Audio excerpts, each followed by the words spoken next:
भगवान की लीलाएं। गौरीदास पंडित की कथा। तो ये भगवान का एक बहुत ही प्रमाणित अवतार है, अर्च के रूप में, विग्रह के रूप में।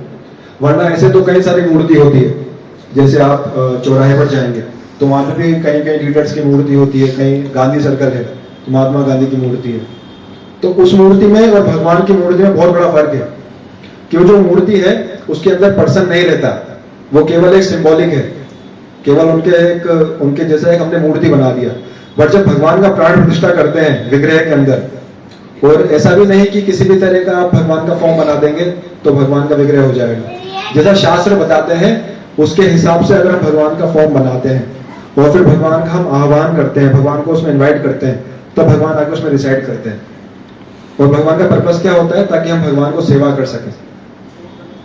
तो प्रभुपाद जी बहुत अच्छा एग्जाम्पल देते हैं। जिस तरह क्या होता है, आपको कहीं यहाँ से सपोज से मुंबई आपको अगर कोई चिट्ठी भेजनी है तो एक तो जीपीओ होता है, जनरल पोस्ट ऑफिस, तो आप लेटर लिखिए और वहां पर जाकर पोस्ट ऑफिस में दीजिए, तो फिर मुंबई के पोस्ट ऑफिस पहुंचेगा और ऑटोमेटिकली जहां तक आपको पहुंचाना है वहां पहुंच जाएगा। एक तो ये तरीका है। बट इसके अलावा गवर्नमेंट क्या करती है, जगह जगह पर छोटे छोटे लेटर बॉक्स लगाती है। तो अगर आप उस लेटर बॉक्स में भी अपना चिट्ठी डाल देते हैं तो ऑटोमेटिकली आपको जहां पहुंचाना है वहां पहुंच जाएगा, आपको पोस्ट ऑफिस तक जाने की भी जरूरत नहीं है। तो उसमें क्या कर रही है, गवर्नमेंट ने उन लेटर बॉक्स को ऑथराइज किया है कि अगर इस तरह के लेटर बॉक्स में कोई भी चिट्ठी डालेगा तो ऑटोमेटिकली डेस्टिनेशन तक पहुंच जाएगी। उसी तरीके से भगवान का भी जो विग्रह है, जब उसकी प्राण प्रतिष्ठा करते हैं तो यहाँ पर हम भगवान की जो भी सेवा कर रहे हैं वो गोलोक में भगवान रिसीव कर रहे हैं, अपने जो भगवान का धाम है उसमें भगवान तक डायरेक्ट वो सेवा पहुंच रही है भगवान के विग्रह के थ्रू। तो इस तरह से जो भगवान का विग्रह है वो भगवान की सेवा करने का एक बहुत अच्छा तरीका है। और शास्त्र बताते हैं कि हर गृहस्थ के घर में भगवान के अर्च विग्रह जरूर होने चाहिए कि हम भगवान का सेवा कर सके। तो इसमें हम भगवान का आरती करते हैं, भगवान को भोग लगाते हैं, भगवान का प्रसाद ग्रहण करते हैं। तो एक तरह से हम कह सकते हैं कि हमारे फैमिली में भी 2 मेंबर्स और बढ़ गए। तो भगवान का हमको पूरा अच्छे तरीके से सेवा। और ऐसे हजारों लीलाएं हैं भगवान के विग्रह की, जब भगवान इस तरह से लीला करते हैं। मूर्ति भगवान का चलने लग जाता है, मूर्ति भगवान का भक्तों से बात करता है। तो इस तरह की कई सारी लीलाएं हैं। तो ऐसा ही एक लीला गौर निताई का है, चैतन्य महाप्रभु नित्यानंद प्रभु का। तो इनके एक बहुत बड़े भक्त थे जिनका नाम था गौरीदास पंडित। तो वो भगवान के बहुत बड़े भक्त होते हैं और हमेशा भगवान का चिंतन करते हैं, भगवान के नाम का जप करते हैं। तो चैतन्य महाप्रभु 500 वर्ष पूर्व अवतरित हुए थे, तो उसी समय ये भक्त भी थे गौरीदास पंडित। तो हमेशा भगवान की सेवा करना चाहते थे। तो एक बार चैतन्य महाप्रभु और नित्यानंद प्रभु घूमते घूमते इनके गांव पहुंचते हैं और इनके घर में आते हैं। तो बहुत खुश हो जाते हैं कि साक्षात भगवान आज हमारे घर में पधारे हैं, तो हम भगवान का बहुत अच्छे से सेवा करेंगे। तो ऐसे वो चैतन्य महाप्रभु नित्यानंद प्रभु की सेवा करने लगते हैं, बहुत मन से सेवा करते हैं, पूरे मतलब हर्षोल्लास के साथ भगवान का 3-4 दिन तक वो सेवा करते हैं। तो भगवान उनका सेवा ग्रहण करते हैं। फिर भगवान बोलते हैं कि तो ठीक है, तो गौरीदास पंडित जी आप ठीक है, फिर आप यहीं रुकिए, अब हमारे वापस जाने का समय आ गया है, तो हम लोगों को आप आज्ञा दीजिए। तो गौरीदास पंडित बोलते हैं कि नहीं नहीं प्रभु, आप तो जा नहीं सकते, आप चले जाएंगे तो फिर मैं कैसे रहूंगा, तो आपको तो हम जाने नहीं देंगे, आपको तो यहीं हमारे साथ रहना है, हम आपकी सेवा करेंगे और आप यहीं रहिए। तो गौर निताई बोलते हैं, इनको गौर निताई बोलते हैं, चैतन्य महाप्रभु को गौर और नित्यानंद प्रभु को निताई बोलते हैं। गौर क्यों बोलते हैं उनको? क्योंकि उनका जो बॉडी का कलर था, कॉम्प्लेक्शन था, वो गोल्डन था, स्वर्ण कलर का, इसलिए उनको बोलते हैं गौर। और नित्यानंद प्रभु को बोलते हैं निताई।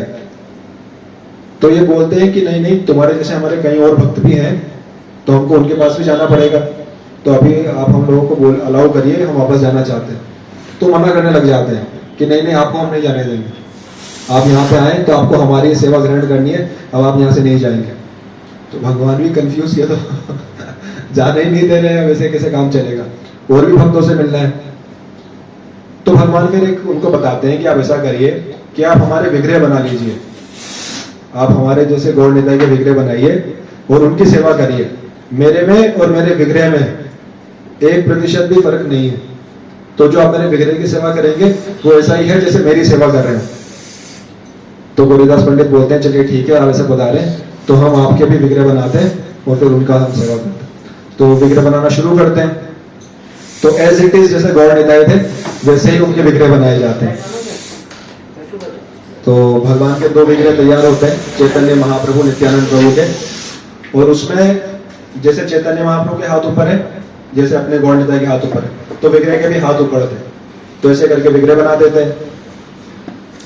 अब जब विग्रह बन जाते हैं तो गौड़ निताई बोलते हैं कि ठीक है अब विग्रह बन गए तो हम लोग यहाँ से प्रस्थान करते हैं। तो जो गोरीदास पंडित थे वो भी बहुत मतलब चतुर होशियार थे कि भगवान के भक्त हैं। तो बोलते हैं कि आप बोल रहे हैं कि आपके और आपके विग्रह में कोई फर्क नहीं है, तो ऐसा करिए कि आप लोग यहीं रुक जाइए और विग्रह चले जाए क्योंकि फर्क तो कुछ है ही नहीं, तो आप लोग यहीं रुक जाइए और विग्रह को हम भेज देते हैं। तो फिर ठीक है, भगवान भी भगवान है तो भगवान कहते हैं चलिए ठीक है। तो जो गौड़ निताई है वो अपने हाथ नीचे कर लेते हैं और ये जो विग्रह बनाए थे वो लोग चलना शुरू कर देते हैं। तो जो रियल थे वो तो उन्होंने अपने हाथ ऊपर कर लिए, विग्रह बन गए, और जो विग्रह थे उन्होंने हाथ नीचे करके वो चलना शुरू कर दिए। तो गोरीदास पंडित बोलते हैं अरे अरे आप कहाँ जा रहे हैं आप तो रुकिए। तो उनके पीछे भागते हैं। तो फिर जैसे ही वो लोग रुकते हैं तो वो हाथ ऊपर कर लेते हैं, और जो रियल वाले थे वो हाथ नीचे करके वो चलने लगते हैं तो फिर एक बार वो चले फिर उनको रोके तो ये चले। तो ऐसे 2-4 बार होता है तो कंफ्यूज हो जाते हैं कि रियल कौन से और विग्रह कौन से। तो फिर भगवान को बताते हैं कि एक्चुअली मेरे में और मेरे विग्रह में 1% भी फर्क नहीं है। तो जैसे हम भगवान की यहाँ पर सेवा कर रहे हैं तो it is as good as कि हम साक्षात भगवान की सेवा कर रहे हैं, वैसा रिजल्ट हमको मिलता है। तो फिर गोरीदास पंडित को भगवान अपने विग्रह सौंप कर फिर भगवान वहां से प्रस्थान करते हैं। तो इस तरह से भगवान के कई लीलाएं हैं जिसमें भगवान का विग्रह जो है वो अपना पोटेंसी दिखाते हैं। अगर आपको यह वीडियो पसंद आया हो तो इसे लाइक करें, शेयर करें और सब्सक्राइब करें। धन्यवाद।